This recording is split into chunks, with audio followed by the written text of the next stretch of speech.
good morning. It's good to see everybody. If you can put yourself on gallery mode for a moment, just take a look around and see who's here and the perfect expressions of God. Just give each other a smile, a wave if you want, a hello. It's always such an honor to be here. And we are talking about being colorful to the core. A grand rising is the theme for Centers for Spiritual Living. Holy boldness is our name. And I want to thank Reverend Dr. Sunshine Michelle Coleman, who actually did this month's themes and did just an exquisite job. So I'm going to begin with a quote from Ernest Holmes, who says, "We are all just a little unique, for each wears a different face, but behind each is the one presence, God. Unity does not mean uniformity. Unity means that everything draws its strength, its power, and its ability to live from one source." So we are talking about authenticity. We are talking about your unique expression of the divine, your unique color palette that radiates in every moment. If you don't know who RuPaul is, that the reading came from, he is the most famous and well-known drag queen and is fabulous. I had a chance to see him in West Hollywood at the Pride Parade Festival, probably like 30 years ago, 35 years ago. But talk about living your true colors, living your authenticity, even in the midst of projections and judgment. RuPaul, in his writing about frequency, is everything that we talk about of your unique soul signature, your own perfect vibration and expression. And it reveals itself in how you show up in life. So all these textures and colors and hues and dimensions of your humanity and each individualized incarnation of God is essential in this world. That's why diversity is so beautiful. It's the expression and the creativity of God that's showing up. Now, we're not all going to be, performers. It is about every single aspect of our being, the shades, the colors. So if you've ever gone to Home Depot or Lowe's and you go in their paint department, and I actually do this for like a project for the kids about noticing different shades and different names and different hues so that then you can see all the beauty in the world. Imagine that you go into Home Depot, but it's all the hues and the color patterns of humanity. And then you go out and you just start noticing everybody as the perfect expression of who they are. That authenticity is showing up as them, that God had a need to reveal itself through each one of them. And so what we understand is our own frequency, our own soul song. As Pam Gregory, this astrologer from England, said, she goes, "Your life is a unique song, and how you play it is how you live. You can use wooden spoons on pots, or your song can be sung with the London Philharmonic. It's up to you. But your unique signature and your unique frequency is the way that the divine decided it wanted to show up in, through, and as you." So we want to celebrate the rainbow spectrum in hues, that all of these colors are an expression of the one mind, the one heart, the one life, the one love. And each one of us is essential just as we are. And so the understanding then is that how often that when we try to live out loud, we then try to hide because people are uncomfortable, or that we think we need to be like somebody else's, vibration or frequency or hue. And we compare, and then we feel, judgment towards ourselves. The whole point of this is, as Father Richard Rohr said, each and every creature is a unique word of God with its own message, its own metaphor, its own energetic style, its own way of showing forth goodness, beauty, and participation in the great mystery. So how are you participating in your authenticity? What choices are you making on a daily basis to express yourself? One more quote, because I'm full of quotes today. Actually, I got a couple more, but I love these quotes because Brene Brown, author and researcher, says authenticity is a collection of choices that we have to make every day. It's about the choice to show up and be real, the choice to be honest, the choice to let our true selves be seen. So in the rainbow and spectrum and hue of your humanity, do you allow yourself to be seen? Do you allow yourself to shine your light? Do you confine or define yourself by what society says we should and should not be? Have you met up against people whose judgments are so harsh that you want to withdraw from life? Because the other thing is that we have these labels and identities, but it's just for, not for separation, but it's how diversity expresses in differentiation. And when we start to understand that these labels and identities are just an expression and not a limitation, how do we meet each other in the moment?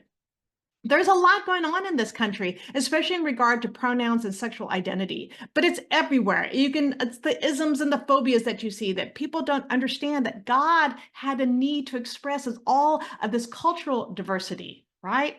All this religious diversity. I mean, just the fact that we're New Thought puts us a little bit on the edge of the mainstream, right? Like, how do you feel? Do you hide from even your own spirituality? Or are you out and loud and proud in your holy boldness of who you are?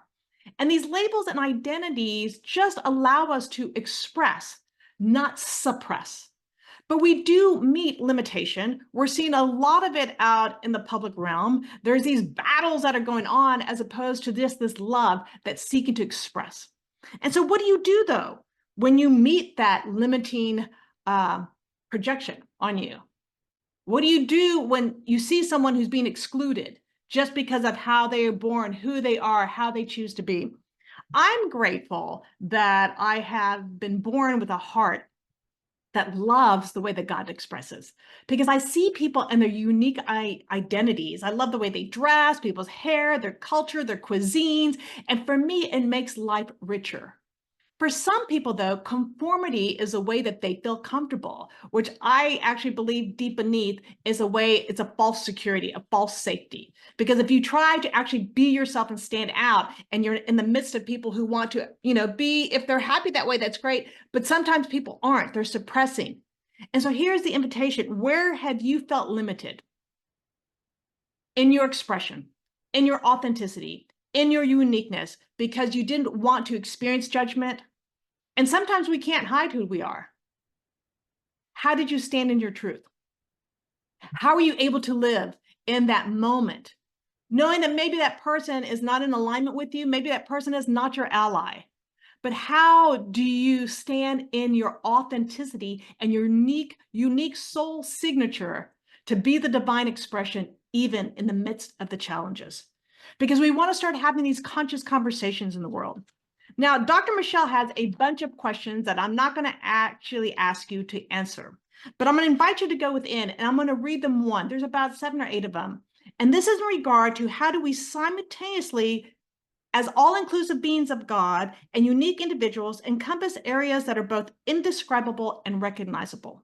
So how do we meet in the moment to our authenticity, even when there is actually a push against it, a call to conformity, a call to, be something other than you are? So just take a moment, just close your eyes and just listen, and maybe later see if one word throughout the week pops up. So don't worry about remembering all these questions. But these are the questions that she asks us to come together. She says that, what if we came together, like the indigenous cultures, and sit and listen? And I think listening is the key. But here are the questions that she asks, all right? So when you're up against something that maybe you don't understand, maybe you don't understand how to use, the pronouns for, the sexual identity.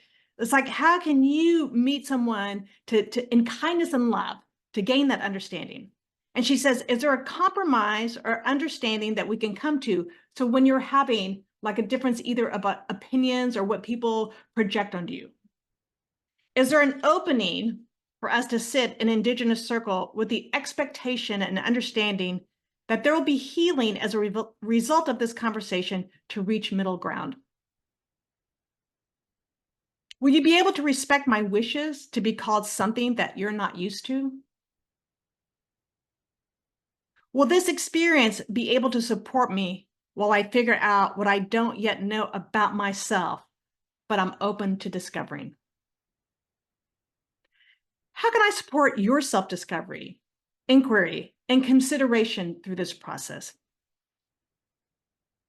Can we witness each other with love and openness when we discover what the it is that we don't yet understand?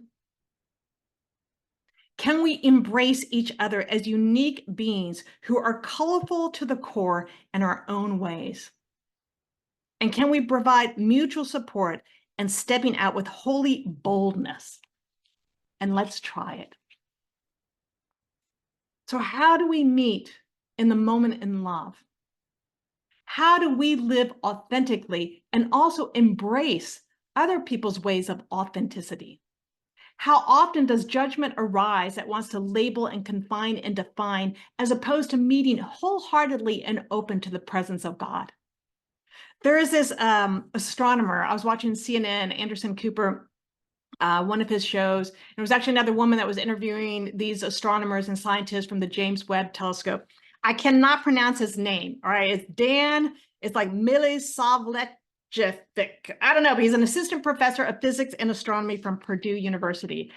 His joy, his enthusiasm about astronomy, and all that was coming from the James Webb Telescope, all the images of the universe, you just have to watch him, because he's like a little boy in a man's brilliant body, right? And he's just talking about with excitement about this and this.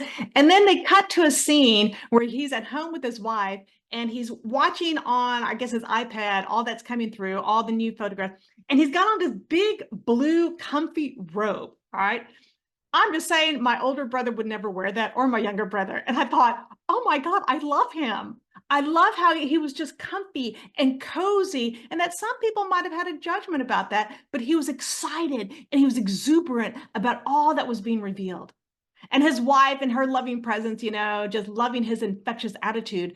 And I wondered, what was his life like growing up with that kind of joy and enthusiasm about science, about wonder, about awe? Was he accepted for his authenticity in his unique way? Clearly, it hasn't stopped him from being a scientist and discovering and teaching. And so it becomes a question of like, how do I meet someone just as they are? Where in my heart do I need to lean into maybe some transmuting of energy or judgment? And so the invitation for the spiritual practice for this week is about the Ho'oponopono process. And if you don't know the Ho'oponopono process, it's actually well known through Dr. Hugh Lin. I'll post a link, the YouTube link, but it's 4 phrases. It's this Hawaiian forgiveness process. And it's very simple, but it's a transmuting of our own consciousness of the experience that we may be having. And it comes down to, and actually, let me just copy and paste this in the chat, the 4 phrases. We're going to do this real quick. Let's see, where is my chat? I apologize. I got to open up my screen. Here's chat. All right. So I'm going to post just the 4 phrases and what they stand for. Hang on. Let's do this to everyone. All right. So the 4 key phrases of this practice simply is, I'm sorry. Please forgive me.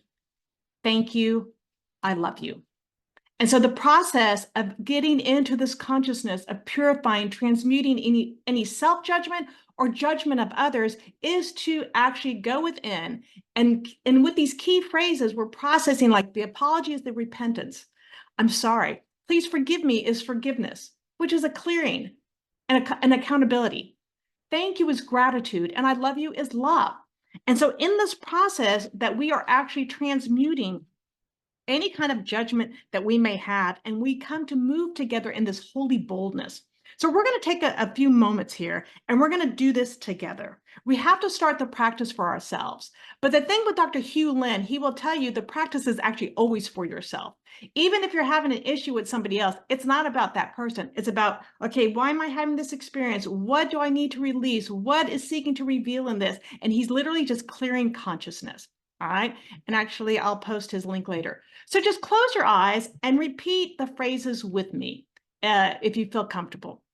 We'll do it about 5 times, maybe a little bit more, but bring something into your heart.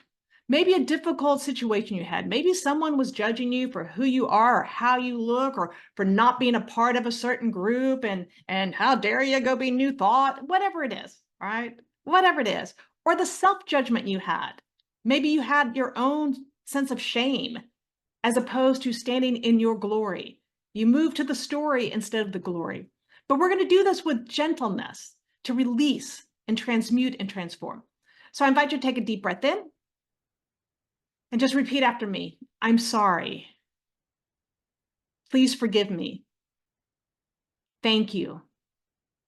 I love you. I'm sorry. Please forgive me. Thank you. I love you. I'm sorry. Please forgive me. Thank you. I love you. I'm sorry. Please forgive me. Thank you. I love you. 2 more times. I'm sorry. Please forgive me. Thank you. I love you. 1 more time. I'm sorry. Please forgive me. Thank you. I love you. Take a deep breath in. Just allow yourself to sit with that. It's a practice that you can actually do 10, 15, 20 minutes a day. And as you gently open your eyes, just remember that life is inviting you to participate fully. And that you get to find your own welcoming in life, even if there's no one there to extend their hand. For you to understand that the holy boldness, the colorful to the core that is your unique frequency, signature, and radiating light is necessary in this world. To forgive yourself those times you've held back, where it's just too uncomfortable to be that one person in the room that was just a little bit different, or you felt the judgment on the look on somebody's face. And the reminder that they too probably have that self-judgment, some kind of lack of self-awareness, lack of self-understanding of their magnificence, their light, the way that God seeks to reveal. And so the invitation is to simply show up and participate by being your true, authentic self, regardless of what anybody thinks. And whenever you have those difficult encounters or difficult emotions, transmute them. Allow the feelings to arise. What is it that I need in this moment? Well, safety, inclusivity, friendship, and find those connections. But at the same time, don't diminish your own light. And notice in your own mind when maybe judgment is leading against somebody else that you've labeled and defined and confined them. And to find a way to open your inner view to see God in the moment. And then, yes, to speak together in a way from the heart. And sometimes it can be lonely, right? It can be lonely sometimes, but this is why we have community. This is why we come together to support and love each other, to see our truth. And it takes absolute courage to be just as you are. Imagine RuPaul. I think he's like 6 foot something, right? Here's a beautiful man, and then he does his drag with they always called it the house of high hair, right? And these size 13-inch stilettos and just magnificent. I used to love drag shows in LA. They were just so authentic. For me, in a way, I envied them because of their courage and their just determination to be who they were, no matter what anybody else said. And so the invitation is that this is about the grand rising this year, right? That's our theme. We're rising to revealing truth, to healing what needs to be healed, to seeing the God in everybody else. And it is your moment to shine. It is your moment to live authentically. It is your moment to be truly, fully who you are. So the last thing I'll read, I don't know who the author of this is. It was on Facebook. A friend of mine posted and it said, "Truth in me. I have no desire to fit in, no plans to walk with the crowd. I have my own mind, heart, and soul. I am me, and it has taken me years to realize how important that is." So the invitation this week, today and this week, is just to love your unique, authentic self. Sing your soul song. Shout out from the highest mountain the frequency of who you are, whatever hue it is. And even if it's the subtle hues, because we need all the textures and the hues and the different tones and vibrations. Don't compare your life to anybody. Just be you. I think Dr. Seuss had a saying like that. Perfectly you. And so the invitation is to see and experience and express and honor the divine expressing as your life. And then to see with eyes that see God, and to feel and welcome the authenticity of God in your life. And in those moments when maybe things, clash because the labels and the identities and the separation want to take hold, stand in the wholeness, stand in the oneness, stand in your holy boldness, invite people into it as long as you feel safe. All right. And always come to your community for love and support. So I invite you just to close your eyes, in that holy boldness, in that participation of the divine reality, just knowing that allness and wholeness, that is God. How beautiful it is, this revelation that we are each colorful to the core, that the authenticity and unique vibration, frequency, and song, rainbow hues of our being seeking to express is God. And so breathe into this awareness, and any place an edge of discomfort, just let love wash over it. Let grace wash over it. Allow yourself to open your heart and open your mind and step into the fullness and wholeness of who you are, no matter what anybody else may say. Stand in the light of God and clear the eyes that see only God. So I just know and affirm for each person here the celebration of their light, the absolute radiance of their being, the truth of who they are, a perfect expression of God, not perfect in human form, but the wholeness of God, the love of God, the light of God, the wisdom of God revealing in every moment. And to know that this world is the way that spirit shows up, and diversity is so delicious, and that we can stand in our authenticity and also welcome that in others and be a mirror to those who are too afraid to step into their holy boldness, that we may be that light, that truth, that safe space for not only our lives to reveal the light of God, but for other people to awaken to the truth of who they are. So I give thanks for this time. I give thanks for the way that God shows up so magnificently in Austin Center for Spiritual Living. And I'm grateful for each light here that takes their light out into the world, and knowing that it is God, and knowing that it is holy boldness that is calling our holy name out into the world. I just have such gratitude for this awareness, for the safety of the space to be our individualized, unique selves, and for the power of being service to that, to the world. So I call all of this so beautiful. I thank each person here and those who may hear this later, that revelation of God continues to shine its light. And knowing that it is good, I just let this word be and the divine activity of the law. And we affirm this truth of who we are together by simply saying yes, and so it is.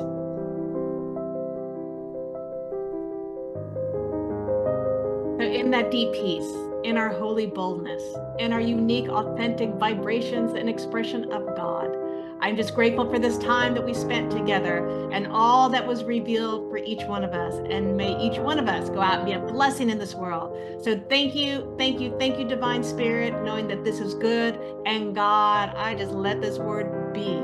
And so it is from my heart and soul.